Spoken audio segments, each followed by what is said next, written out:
Hello, I'm Jenna. Before we dive into today's story, if you enjoy real life dramas and want to hear more, don't forget to like and subscribe. Now, let's jump right in. Our story unfolds in the vibrant heart of a busy town, where David and I had invested everything into creating not just a house, but our dream home. On a sunny Saturday morning, the kids were scattered across the living room, their laughter filling the air as the aroma of pancakes drifted from the kitchen. David, could you lend me a hand with the syrup? I called out while flipping the final pancake. David entered with a warm smile, saying, Absolutely, love. You've really outdone yourself with breakfast this time. As we gathered around the table, the morning sun bathed the kitchen counter, illuminating the faces of our four wonderful kids. Our home was a true sanctuary, each room reflecting our journey together. From the hand-painted murals in the kids' rooms to the cozy reading nook by the fireplace where David and I often relaxed, every detail was imbued with love and care. Later that day, while the kids were playing outside, my phone rang. It was Samantha, my sister-in-law, and her voice trembled with distress. Hey Jenna, I'm in a tough spot. After the divorce, he got the house and the kids, and I'm left with nowhere to go. My heart ached for her. Samantha and her children had already endured so much. I'm so sorry to hear that, Sam. Why don't you and the kids come over tonight? We can talk it through and figure something out. Thanks, Jenna. I really appreciate it, Samantha said, her voice carrying a hint of hope. That evening, as David and I readied the guest room, I couldn't shake my worry. Samantha's predicament was serious, and while I knew we needed to help, I couldn't ignore the nagging concerns about what this might mean for us. When they arrived, the house buzzed with energy as the kids eagerly greeted their cousins, filling the space with joyful noise and chaos. Samantha, though visibly exhausted, managed a weary smile. It's so good to see you all. Thank you for having us. Of course, Sam. Let's sit down after dinner and sort everything out, David said, guiding everyone into the dining room. The meal was filled with light conversation, though the underlying tension was unmistakable. After the kids settled in with a movie, the adults gathered in the living room. Samantha took a deep breath, preparing to share her burdens. I don't know how to say this, but I need more than just a temporary place to stay.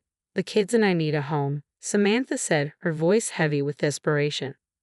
Her words lingered in the air, carrying a weight of urgency. David gently squeezed my hand under the blanket, his eyes reflecting concern. We knew our home was a cherished sanctuary, but it was hard to turn away family in need. We'll find a solution, Sam. For now, you and the kids can stay in the playroom and guest room as long as you need, I said, hoping to offer some solace. Samantha's face fell, her disappointment evident. I was hoping you might consider something more permanent. David and I exchanged a meaningful look, the weight of Samantha's request settling heavily between us. Our home had been carefully crafted for our children's future, every detail meticulously planned and built with them in mind. Let's discuss this with everyone and see if there's a way to help without disrupting our plans too much, David suggested, his peacemaking nature evident. Samantha nodded in agreement, though her eyes betrayed her anxiety about the uncertain future. As they departed later that night, the house felt unusually cold, the silence punctuated by the echo of looming decisions. That evening, as David and I lay in bed with the moon casting shadows across the room, we were acutely aware that our lives were on the brink of change. The question lingered: how much were we willing to sacrifice? Our dream, built on years of love and hard work, was at risk, but so was the well-being of family. The upcoming family meeting would be pivotal, potentially tipping the balance in one direction or another. The following Tuesday evening was circled on our calendar, not for a cheerful family event, but for a meeting that felt more like a tribunal. As David and I drove to my mother-in-law Martha's house, the tension in the car was palpable. No matter what happens tonight, we face it together, right? David said, giving my hand a reassuring squeeze.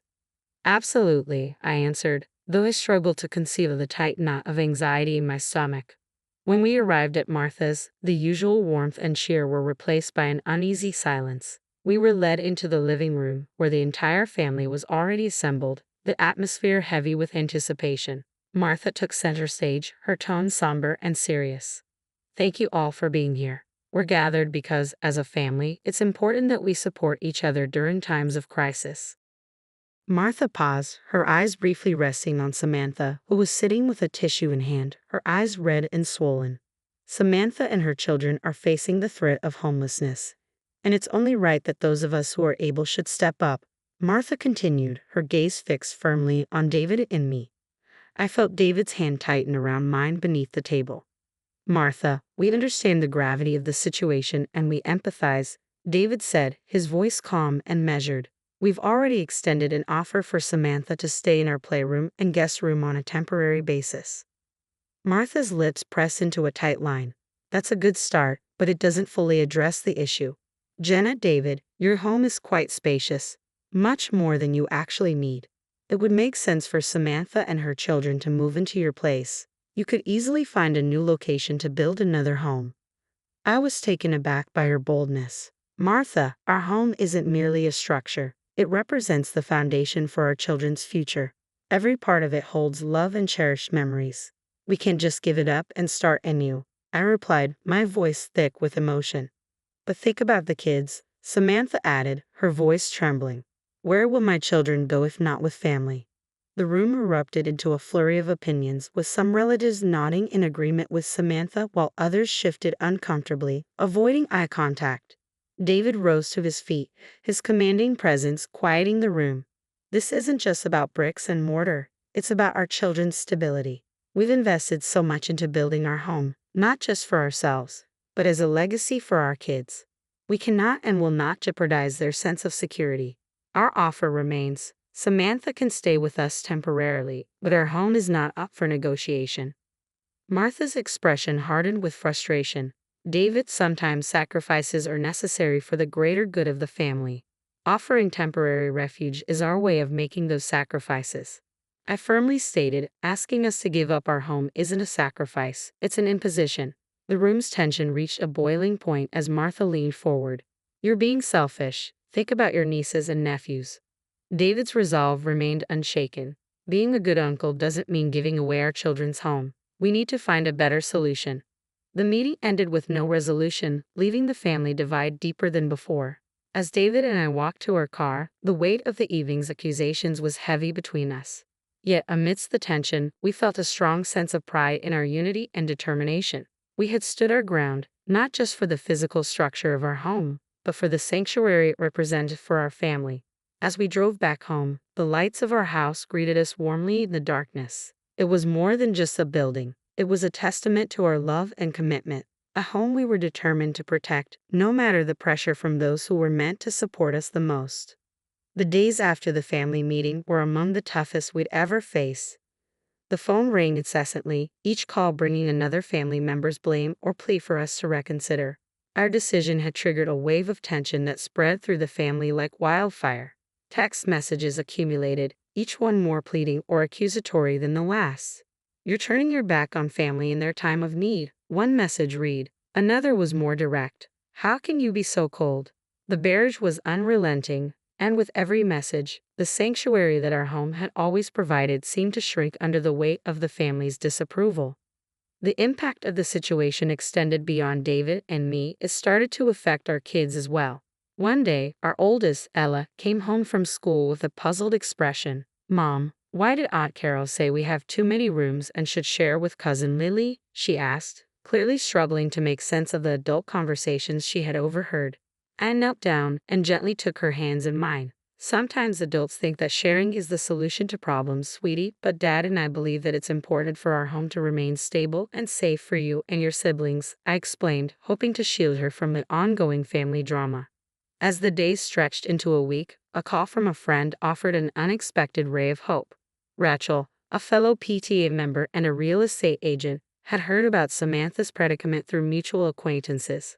I'm not sure if you're aware, Jenna, but there are several rental homes in your area that Samantha could afford with her child support and alimony. I'd be happy to help her find one, she suggested during a coffee chat one afternoon. The suggestion was a glimmer of hope amidst the chaos. That's really helpful, Rachel. Thank you, I replied, my mind racing.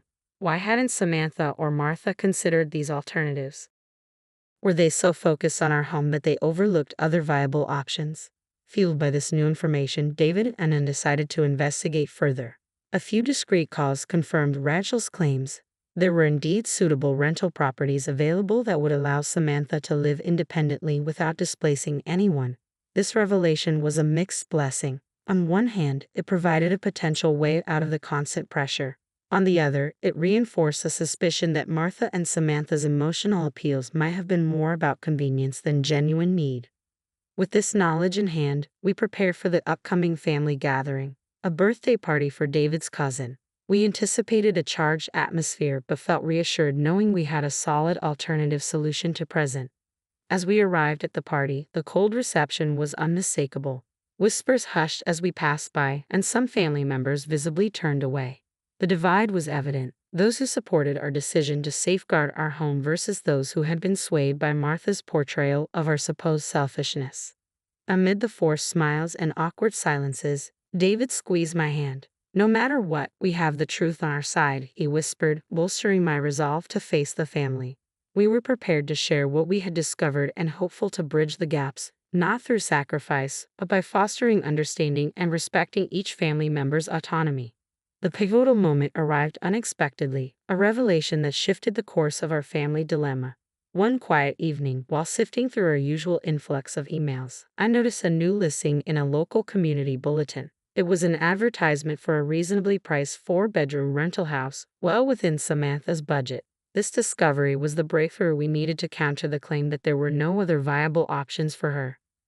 Armed with this information, David and I realized it was time to address the family with concrete facts rather than emotions.